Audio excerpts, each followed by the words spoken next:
1370 WOCA. WOCA.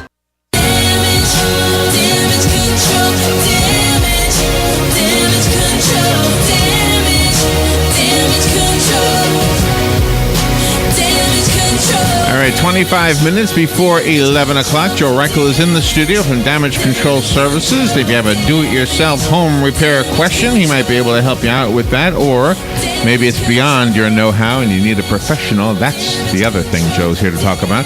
What they do over at Damage Control Services to restore things that have been struck by disaster. Good morning, Joe. How you doing? Good morning. I'm doing really good. I think I need the other microphone, and then I'll be able to hear you better. There you go. Is that better? Can you hear me now? Yeah. Can you hear yourself? I can hear myself. The phone number to call to speak to Joe Reichel right now is 622-9622. That is the WOCA Climate Control Source Hotline. How are you? I'm wonderful. Anything happened this week? Any of the storms knocked Crazy. down trees? Yeah? No, possibly. We haven't gotten any jobs from those as far as trees on homes. However, we did last week picked up 3 floods. So really, like plumbing floods or water rising floods? 2 were pipe breaks. Hang on, I've got it right here. I can tell you exactly what they were, because I was out of town last week, so the guys were taking care of it. So, where'd you go? I went up to Pennsylvania. Oh, okay. So one was a supply valve for a toilet, and that was in J&D Flooring Store, and then the other 2 were pipe leaks. So one was in Dunellen and one was in Black Diamond subdivision. So no rivers rising kind of floods. No, this was all inside the house. That's the typical. When I say floods, it's usually a pipe break or a washing machine overflow or something. Yeah. And that's the kind that are covered by your insurance. Typically, unless you have flood insurance, water rising from a storm and coming in your house will not be covered. I didn't know that. Yeah. So when you get flood insurance, you're protected against your own plumbing breaking. No, flood insurance would protect you. Oh, it's the opposite. Yeah. Homeowners insurance would protect you from your plumbing. Oh, okay. Something like that. All right. So you need flood insurance. If you live in an area that's prone to flooding, you would definitely have to have flood insurance. Is there a way to know if you're prone? Oh, yeah. You'd have a survey done. If you're buying a piece of property, you have to have a survey done, and insurance will sometimes dictate whether or not you have to have flood insurance. Well, sometimes. If somebody told you that, if your home is in a floodplain, is what by they the call way, it. it's a beautiful house that you want. Beautiful piece of property. Every 10 years or so. That's where if you're building a new house, if you're looking at property to buy a new house, you want a survey done because it'll tell you where the floodplains are, the lower elevations on the property, and typically where you can and can't, or where you could build a home, or where you couldn't build a home. Wow. So not too long ago, like last week, I saw this house on stilts. I call them stilts. None of the other houses in the neighborhood had stilts. Maybe he knows something they don't know. He's planning ahead. Wow. Was that a local home or? Yeah, well, I didn't go too far. Or was this over in Ormond Beach? Because they put a lot of houses up on stilts. No, I wasn't in Ormond this past week. It might have been Winter Haven because I went down there, but that's still the central part of the state. That is a safe way to build a home to get above the floodplain. However, a lot of times people will do it just because of the convenience of what it allows you to do as far as construction wise. You can park your car. You can park your car under there. We've worked on a few homes and even built some homes out in the Lake Kerr area, and they're on stilts. So, that's just a style of house that's a very a very nice look because it does give you. Wasn't there a company in town that specialized in that for a while? And in fact, they were considered. I don't know if they were considered unfinished, but you wouldn't. The construction company didn't deliver a finished house. You had to finish it. Okay. Do you remember that? I don't. Company? Oh, okay. I don't think I remember it. I think it was a guy's name. Something like that. Could have been. She waved to me. So the first young girl to wave to you is like 3. Yeah. All the ladies wave to you, don't they? Not all of them. Pretty much. Pretty much. They start young, don't they? She was a cutie. Yeah. Yeah, she was. I'm not denying that. See if you get away from this one. All right, here comes the phone. Let me take a phone call. Good morning. You're on the air with Joe Reichel. Hey, good morning. Hey. Good morning. The name you're looking for is Jim Walters. That's right. Jim Walters Construction? Something that crossed my mind. I mean, it's very practical to build a house up on stilts because, first of all, you got a nice place for the kids to play, washer and dryer, car, sit under there and everything. But I just wonder if, because of it being further off the ground, if the insurance wouldn't cost more. I know you're protected from high water, but I just, now you're probably in a more precarious place for high wind. Any thought on that? I don't believe that would be a factor. I'm not an insurance agent or anyone in I just want that to tell field. him Jim Walters, and I'll hang up and listen. Is he still around? Is that a local guy? Do you know? I haven't seen any of them in a long time. It used to be pretty popular in South Florida around Fort Myers. And everything. Oh, maybe they were low income. I'll put it that way. Yeah, that's what I always thought too. That they were the more affordable houses. Most of the people that moved in them really never completely finished them, and they always looked kind of substandard. And they were always on stilts, right? No. Oh, they weren't. Okay. I thought they I were. don't recall seeing any of them on stilts, but that'd be no problem. Just put pilings down. Right. Okay. All right. Have a good day. Thank you, Dennis. Thanks for the call. So it would be like living in the second floor of a one-story building. Well, I mean, most of your beach homes are multiple stories, and they're on piers too, or can be on piers. Yeah.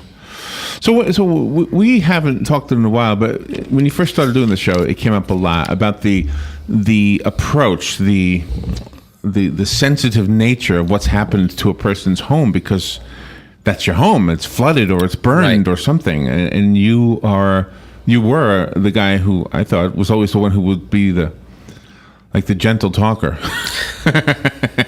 When we come into a job site, we realize that we're not just there to restore the home. We're there to restore a lot of emotions as well, and that's where it is very difficult. Sometimes you go into a situation and the homeowner doesn't know what to do. They don't know which way to turn or who to talk to, and that's why for us, a lot of the jobs that we get are referrals. Someone whom we've worked with before, or somebody that knows what we do. They're able to say, hey, you need to call Joe or damage control. They're going to be able to help you through this, because there's a lot of times, a lot of situations that we come across. A homeowner will never experience them. The majority of the homeowners out there will never have a fire or a flood or a tree fall on their home. So, it's not something there's a book on, hey, that's true, expect this because this is going to happen to you. So and I don't know how many people use the Yellow Pages anymore. Most people use their phones or something for. Well, a lot of people are going mobile for it, and but still. What would you look up? I mean, disaster restoration, insurance problems. If it was a flood, you'd type in water restoration or flood restoration. Well, your magnetic card should be at every insurance company in town.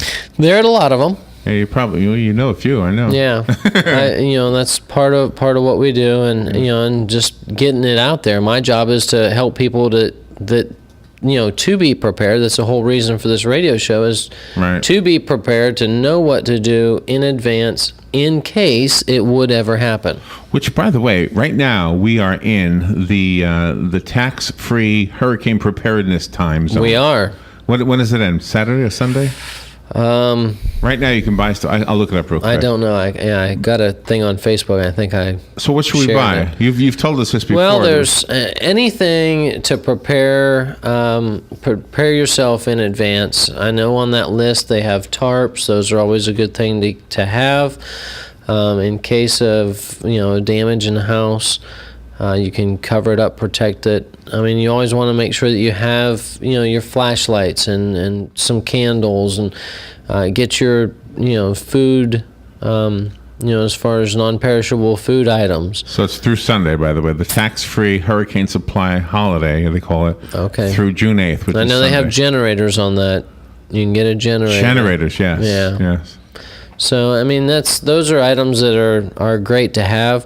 Not everybody can afford a generator or have one sitting around, but the other things are things that you'd want to have if get a gas can. I mean, that's on the list. I'm pretty sure. Yeah. Reusable ice is on the list. Right. Tarps. Mm-hmm. Visqueen. Ground anchor systems. Bungee cords. Ratchet straps. Yep. Radios. Self-powered and battery operated. There's a lot of stuff in here. Yeah, it's a generator that's $750 or less. Okay. That's what it says about generators. Any gas or diesel fuel container that sells for $25 or less. Okay. And So there's all the batteries are right batteries. Yeah. A tiki torch. You can get a tiki torch. There you go. Tax free. Everybody needs a tiki torch. Well, that would come Have a in handy. luau.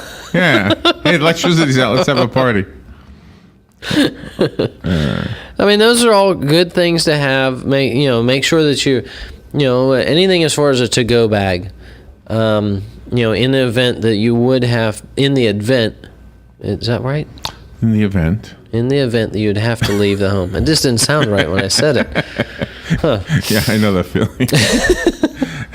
So, I mean, be prepared. That's the whole idea. And, there's plenty of places that you can go.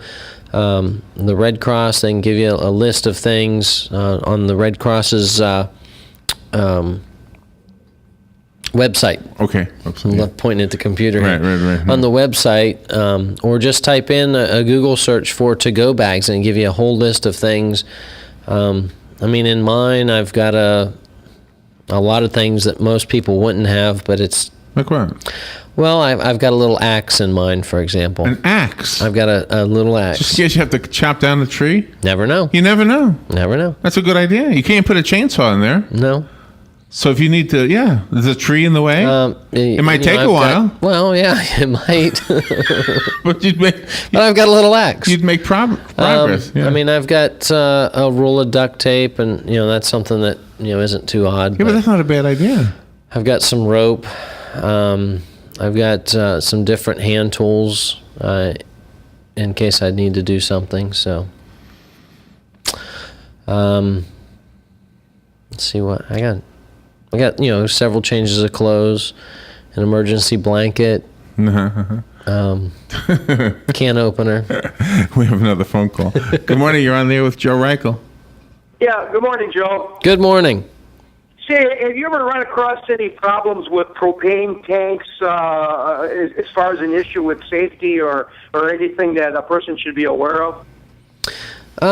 We have not had any problem with propane tanks per se. The only thing that we do occasionally have a problem when it comes to gas is gas lines that are coming to the house. Even on one of our job sites not too long ago, we were digging a hole to put the permit box in the ground and ended up hitting the gas line and had to get TECO to come in, and their guys come in and they're all suited up in the hazmat suits and ready to take care of business. And that's where one of the things that we do all the time, when we're getting ready for a construction project, if we've got to do some digging, is make sure we call in for the inspection to be done if there's any lines that electric, gas, whatever lines might be buried there. locate. You know, that's what they call that. You know, call in to have a locate done. Yeah, So. we got friends that live out in the forest where we lived when we first moved down to Florida, and they've had propane, and they've got a tank in the ground that's going on 35, 40 years, and I don't know, I always kind of think to myself, gee, I wonder if you should replace that or have it checked or something in case it starts leaking or whatever, you know, because that seems to be a long time for anything, you know. That is a long time. I don't really know too much about it. That's a great question, though, especially if it's been in the ground that long. You know, like you said, anything can be, anything's possible there. Yeah, I mean, you know, not only like leakage, but of course then you'd find it out in a hurry when you start paying for your fill-ups. But right. like something that could the fuel could expand to somewhere where it could get involved with electric or something that cause an explosion. You know, so it's probably something to keep in mind that a person with an older tank like that should. I don't know if they recommend just replacing them after a certain time or what the deal would be. Well, I'm sure the gas company, you know, they would, as they're filling it, they're not going to be filling something that's unsafe. So. Yeah, I would assume that there are precautions in play there, is you know, so that you know, keeping the homeowner as well as themselves safe. Yeah, right. Okay, well, thank you. Excellent. Thanks for the call. Yeah, and let me invite anybody who wants to call. The number is the WOCA Climate Control Source Hotline, 622-9622. Not a bad opportunity, it's a good opportunity is what I wanted to say there, to get some free advice on perhaps a home do-it-yourself project you're considering attempting. And then once you get there, you might change your mind and have a professional come and do it. We've got several projects happening right now. We got some doors being hung on a remodel job. I don't know. Did I talk about the new home for Angie Lewis, State Farm? No. Have we talked about that yet? No, I don't think so. She has purchased the building down 416 Fort King Street. Okay. East Fort King Street. Okay. And that is right outside of the Is that one of the historic downtown buildings? Oh, really? It was the old Trey Chic building. Okay. She's moving into that one. Oh, wow. And Nice. we're doing the build out for that. Part of it's going to be her residence, so we've got the construction for a firewall inside the building. And what is a firewall in a building? What is that? the firewall for this building will divide the living quarters? divide the living from the work area, the commercial So is it just to residential. a word? Or is it actually a firewall? This will be a fire resistant wall. Oh, wow. So it'll be it's a 4-hour rated firewall. So it'll take 4 hours before a fire gets through there. Wow. Those old homes. Isn't that cool, those old homes? Well, that is a beautiful, beautiful building. We've got we've worked on several of the older homes downtown, and the guys are actually going to one of the neighbors down that area today, and in talking to her, I found out where she lived, and she's got a roof leak on a porch. A porch is leaking, and I was talking to her, and I found out that I've worked for the 3 people that live around her. Oh, really? We've done work on their homes, so. And maybe that's how come she called you. I don't think so, but No. yeah. Well, the old homes seem to have a different type of wood, right? A thicker kind of wood. It's called old wood. Old wood? Old wood, yeah. I mean, something different than you normally get at a lumber yard, right? Well, it would be a rough cut lumber typically. Yeah. So Yeah, I mean, those they're were so nice. a little bit larger. Yeah. I had an attorney do some work for me on Fort King in one of those old houses. And while I sat in there waiting for him to do whatever he was doing, I was just imagining He was doing construction work? No. He was Okay. It was when I was doing the paperwork for my mom's house. Okay. Okay. But he was doing the paperwork in this old house on Fort King. Gotcha. And while he's doing the work, I'm just kind of looking around, and I'm imagining what this house was like in once upon a time when a family lived there were kids running around. There was no such thing as air conditioning, and Fort King probably was a dirt road. I don't know. It's a total different time period. It takes you look back. At these, you look at these houses, and for me, I know how construction works. I know what it takes to put a building together like that. And, I'm in amazement to see that, or to think about how these old timers basically one nail at a time. One nail at a time. They didn't have a drill. They didn't have a power saw. They didn't have the circular saw or the nail gun like we use today. And everything is built one board at a time, and you're basically putting it all together. And for our houses that we build now, the vast majority of them all come, we have a truss package, and that's all your trusses are already designed for, and you just put them together. It's a puzzle. You just build it.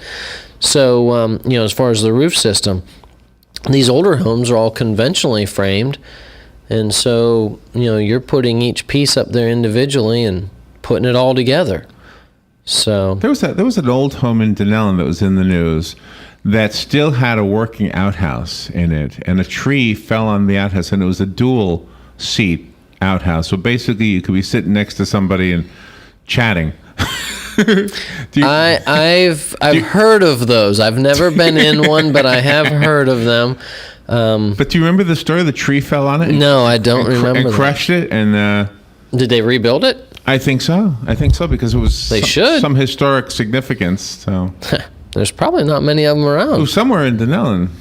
And in fact, I think it was right on the corner of Pennsylvania and Williams. Is that that main corner right there? I know there's Pennsylvania Street in Dunellen. I do know that. That's where the president lives, I think, right? Pennsylvania Avenue. Something like that, yeah. Have you ever had a home where there was no bathroom and you had to build one? It was always an outhouse? We have not. No? We've worked on houses that have been added, the bathrooms have been added onto them. But how do you add plumbing after the fact? You have to do it differently. You can't remodeling. But do you actually break up the foundation? The older homes were built more of they had a floor system. Okay, so rather than being on concrete. Okay. But it's just like doing remodeling. One of the homes that we're working on now is a complete. They've completely gutted one end of the house, and they've made what used to be 2 bedrooms and a bathroom. Now it's a master bedroom suite, master bathroom suite, and a walk-in closet. And so in putting all that together, they've completely changed the bathroom around. So. We cut the concrete where it, needs, the new drains need to go, and and go from there. You make it seem so easy. Listening to you talk about it is like watching one of those shows. Well, and here's the thing, Larry. I absolutely hate those TV shows. And the reason I hate those TV shows is because they make you think that it is all going to be done in a half hour's time. Yeah, it's easy and it's nobody's cursing. You never see money exchange hands. You don't you don't have any idea how much it's going to cost. Yeah, it's true. And it always looks so beautiful. Typically the shows that I'm thinking of, and I know this isn't all of them, but there's a deadline, and it's they're going in a weekend basically, or right. And you see it change in a half hour's time period. For us, we'll pour concrete. If we're pouring a slab, we'll pour concrete, and we won't do anything on that concrete for several days till that concrete cures. Yeah, that makes sense. When we're painting a wall, we'll put a coat of paint on a wall, a primer coat, and we'll let that paint cure before we're putting another coat on. Right. And you watch these shows, and I know just because of construction and a background, they're only getting one coat of paint on that wall because they don't have enough time in these short shows to do it right. Wow. And there's probably a lot of things that, corners that are cut that, to make it, to get done faster, that rather than a top quality job. So. Yeah, they do make it seem easy though. But, it is right. easy. No it money can gets exchanged. You don't have any idea what it costs. Right. Yeah. But anyway, that's my little rant. Well, that's a good way to end, because that's where we need to call you. Exactly. How much is this going to cost me to fix? Really depends what you want. So what's your number? My phone number is 352-817-6574, or you can email me, joe@damageflorida.com. All right. Thank you, Joe. Thank you, Larry. Always fun. All right, we will take a little break, and we'll be right back. Broadcasting from the Paddock.